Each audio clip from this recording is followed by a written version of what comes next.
Hyderabad is dying. Our national bird is crying and nobody is listening to its cries.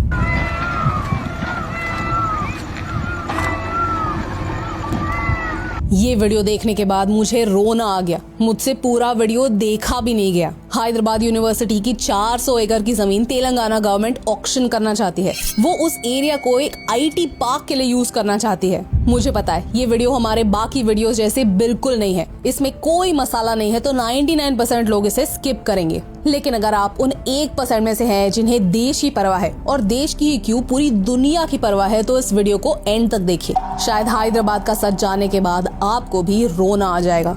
I honestly didn't think I'd have to make this video.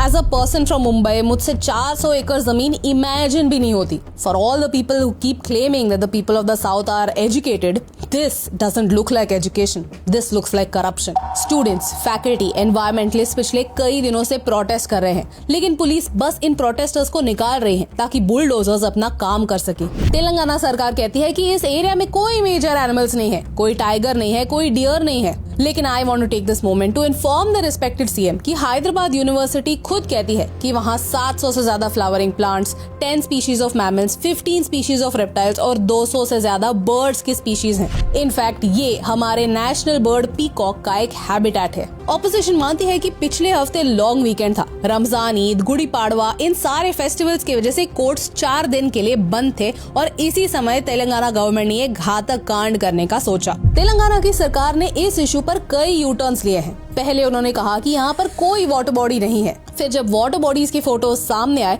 तब उन्होंने कहा कि हमारी Hyderabad university के साथ एक agreement हुई थी। हैदराबाद यूनिवर्सिटी ने खुद ऑन रिकॉर्ड आके कहा कि हमारा सरकार के साथ कोई अग्रीमेंट नहीं है। गवर्नमेंट ने यहाँ कोई सर्वे नहीं किया, उन्होंने सिर्फ टोपोग्राफी को इंस्पेक्ट किया। इस इमेज में आप क्लियरली देख सकते हैं कि कितना डिस्ट्रक्शन गवर्नमेंट ऑलरेडी कर चुकी है। हाई कोर्ट ने ऑर्डर भी दिया कि आप अपना काम रोक दीजिए, लेकिन गवर्नमेंट फिर भी रुक नहीं रही है। पेड़ अभी भी कट रहे हैं। कुछ लोग कहते हैं कि ये लैंड तेलंगाना गवर्नमेंट का है, जिसे उन्होंने एक लंबे लीगल बैटल के बाद वापस ले लिया है। So I started reading up about it. 1970s में तेलंगाना एजिटेशन चल रहा था और पीस नेगोशिएशन के लिए प्राइम मिनिस्टर इंदिरा गांधी ने लोकल लीडर्स के साथ नेगोशिएट किया और उस समय की आंध्र प्रदेश गवर्नमेंट ने एक ऑर्डर पास किया to allocate 2300 acres to the Hyderabad university. For some reasons known best to the people at that time, ये लैंड ऑफिशियली हैदराबाद यूनिवर्सिटी के नाम नहीं की गई। सो टू स्पीक ये लैंड गवर्नमेंट की है, यूनिवर्सिटी की नहीं।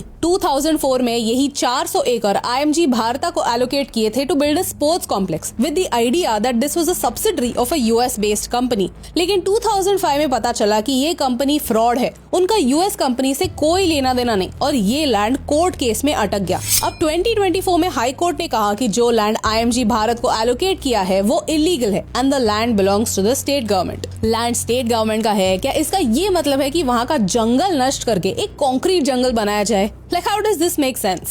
I just cannot understand कि हमारे देश के पॉलिटिशियंस और बाबू लोग कितने बिके हुए हैं। उन्हें भारत के शहरों को यूरोप के शहरों जैसे बनाना है, लेकिन उन्हें यूरोप की सिर्फ ग्लास बिल्डिंग्स ही दिखती हैं, which are an absolute misfit for a hot country like India। उन्हें वहाँ की अच्छी सड़कें, proper footpaths, greenery, parks, national parks, ये सारी चीजें कभी नहीं दिखती। ये सिलेक्टिव ब्लाइंडनेस क्यों? भारत दुनिया के टॉप 5 देशों में है which is vulnerable to climate change. हमारे यहाँ हर साल हीट वेव आता है, हर मानसून में शहर फ्लड हो जाते हैं। क्या पॉलिटिशियंस को इनसे कोई फर्क नहीं पड़ता? क्या सारे लोग अंधे हैं और उन्हें वोट देने वाले भी उतने ही अंधे कि उन्हें कुछ नहीं दिखता? क्या उनके सारे लोग एग्जेम्प्ट है या उनके पास कोई स्पेशल कवर है कि वो इन सारे प्रॉब्लम से प्रोटेक्टेड रहेंगे? अगर ऐसा कोई कवर है तो भाई हमें भी दे दो। आई डोंट अंडरस्टैंड कि एक IT पार्क एक हिल पर बनाने की क्या जरूरत है। I have not been to many places in Telangana, so I genuinely have a question. Is there no other place in Telangana to build an IT park? क्या फॉरेस्ट कट करना एकमात्र उपाय है? क्या IT पार्क वहीं पे आना आवश्यक है? I just don't understand। ये वीडियोस देखिए। ट्रक्स रात के 2-3 बजे जाके फॉलन लॉग्स कलेक्ट कर रहे हैं। इतनी रात गए, इतनी एक्टिविटी होना क्या आपको सस्पिशियस नहीं लगता? कौन है ये लोग जिन्हें इतने लॉग्स की आवश्यकता है? क्या गवर्नमेंट सीक्रेटली कोई फर्नीचर बिजनेस कर रहा है कि उन्हें इतने लॉग्स और इतने वुड की जरूरत है? या फिर ये लॉग्स कहीं इलीगली स्मगल होने वाले हैं? What's the damn hurry? And my second question, not just from this issue but to everyone in India, Why are our land records in such a mess? Khosla का घोसला ये मूवी आप कभी देखिए। It would have been hilarious if it wasn't so sad. Bharat में किसका land कौन own करता है और उस पर कौन स्क्वाट करके स्लम्स बनाता है, इस पर जरा ध्यान दो। जो लोग इलीगली स्लम्स बनाते हैं वो सडनली ओनर्स बन जाते हैं क्योंकि उनके बिहाफ पर रोने वाले बहुत लोग हैं। इस केस में भी the land was transferred to the university for the purpose of creating educational institutions. लेकिन लीगली किसी ने ट्रांसफर किया ही नहीं क्योंकि 2300 acres is a lot of land which can be commercially exploited and I think that's what's happening.